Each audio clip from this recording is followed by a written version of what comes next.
Saudara-saudara yang Tuhan kasihi, hari ini kita akan kembali membahas tentang menjadi murid yang dipanggil dan diutus. Dan hari ini kita akan membahas satu tema yang menarik sekali. Mari sebelumnya kita berdoa lebih dahulu. Firman-Mu itu manis seperti madu di mulut kami. Maka taruhlah itu dalam mulut kami, sehingga kami dapat memperkatakan firman kebenaran-Mu Tuhan dalam setiap hidup kami. Sehingga melalui hidup kami dapat menyaksikan Engkau Yesus yang adalah guru kami. Dan kami menjadi murid-murid-Mu yang selalu mengasihi, mencintai, dan melakukan kebenaran firman-Mu. Dalam Yesus Kristus kami berdoa, amin. Saudara-saudara yang Tuhan kasihi, mari kita membaca teks Alkitab kita dari Injil Lukas pasal 22, ayat yang ke-14 sampai dengan 22. Penetapan perjamuan malam. Ketika tiba saatnya, Yesus duduk makan bersama-sama dengan rasul-rasulnya. Katanya kepada mereka, "Aku sangat rindu makan Paskah ini bersama-sama dengan kamu sebelum aku menderita. Sebab aku berkata kepadamu, aku tidak akan memakannya lagi sampai ia beroleh kegenapannya dalam kerajaan Allah."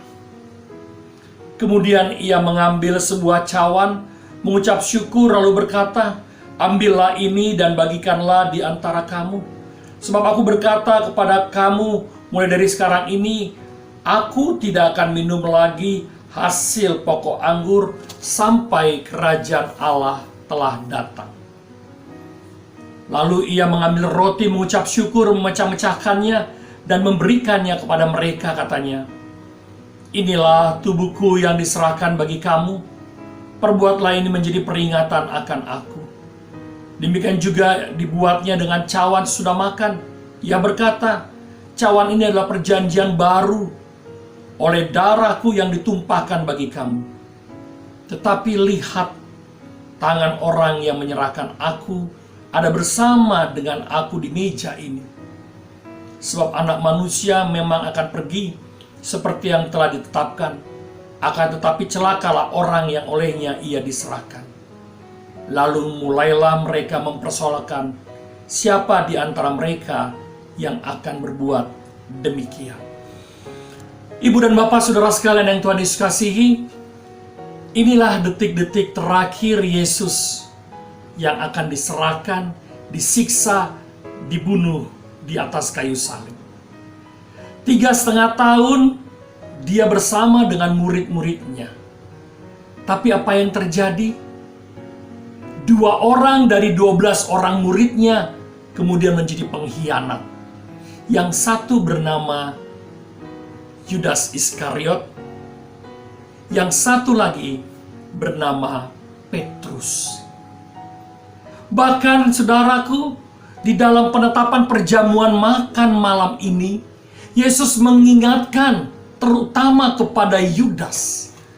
Dan sebelumnya Yesus juga sudah mengingatkan kepada Petrus. Ketika Petrus dengan gagahnya berkata, "Siapa yang berani melawan engkau? Siapa yang berani menyentuh engkau akan kuhadapi."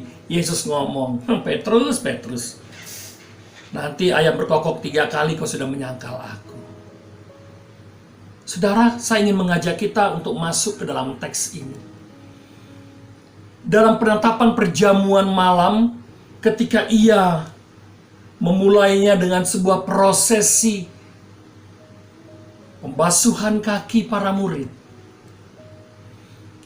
Di dalam teks kemudian disebutkan ia membasuh setiap kaki murid. Lalu kemudian ia memecahkan roti. Ia memberikan anggur. Yang menarik, saudaraku, ia tahu siapa di antara mereka yang akan mengkhianatinya. Tapi semua orang di dalam ruangan itu, para rasul itu, dicuci kakinya oleh Yesus. 1. Kedua, diberikan tubuh dan darahnya. Walaupun ia mengingatkan, ada satu orang di dalam satu meja hidangan ini yang akan menyerahkan aku. Apa yang kita pelajari, saudaraku? Yesus tahu di situ ada pengkhianat, tapi ia terus mengasihinya dan mengingatkan dengan sebuah kata yang sangat sederhana. Tapi lihat, tangan orang yang menyerahkan aku ada bersama dengan aku di meja ini. Seharusnya Yudas menyadari bahwa dialah yang dituduh itu. Tapi Yudas mengeraskan hatinya. Bukan dia tidak tahu yang dimaksud oleh Yesus, tapi bukan juga Yesus selalu kemudian menelanjangi Yudas di sana. Disitulah tempat di mana sebenarnya Yesus sudah mengingatkan Yudas, jangan lakukan. Tapi Yudas memiliki sudut pandang yang berbeda. Yang jadi pertanyaan, saudaraku, siapa yang salah? Yesus yang salah memilih murid-murid, atau kedua orang murid ini yang memang bandel? Saudaraku, ada orang yang mengatakan bahwa kesalahan sesuatu jangan salahkan anaknya, lihat orang tuanya. Jika anaknya bandel, orang tuanya jangan-jangan nggak benar ngurusnya. Jika anggotanya salah, bukan anggota yang harus disalahkan, tapi pimpinan yang harusnya bertanggung jawab bersalah. Kalau itu yang terjadi, dan itu kita ambil bulat-bulat dan kita masukkan dalam teks ini, berarti jawabnya Yesus dong yang salah. Karena dia salah memilih murid. Saudaraku, tidak. Apapun yang terjadi, setiap manusia punya kehendak bebas di dalamnya. Kehendak yang dia dapat lakukan atau yang tidak dia ingin lakukan. Jadi bukan salah Yesus, bukan salah pimpinan jika anak buahnya nggak benar kerjanya. Bukan salah semata-mata orang tua kalau anaknya bandel. Belum tentu, saudaraku. Belum tentu. Apalagi jika kita menarik teks ini ke dalam kisah Yesus. Maksud saya menarik ungkapan ini, tuduhan ini ke dalam teks ini. Tentu Yesus tidak bersalah. Tentu Yesus tidak salah pilih, maksud saya. Tetapi inilah kehendak bebas yang tidak dapat dipertanggungjawabkan oleh kedua orang ini. Yang satu kemudian menyelesaikan dengan bunuh diri karena perasaan yang tertekan, malu, kecewa, amarah, dan lain sebagainya. Tapi satu lagi yang bernama Petrus menyadari bahwa ia berdosa. Ia bersalah. Ia menangis dan ia bertobat.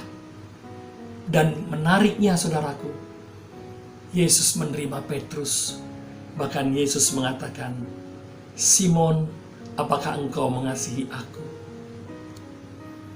Lalu dia berkata, di atas batu karang teguh inilah Kefas, Petrus, akan kudirikan jemaat.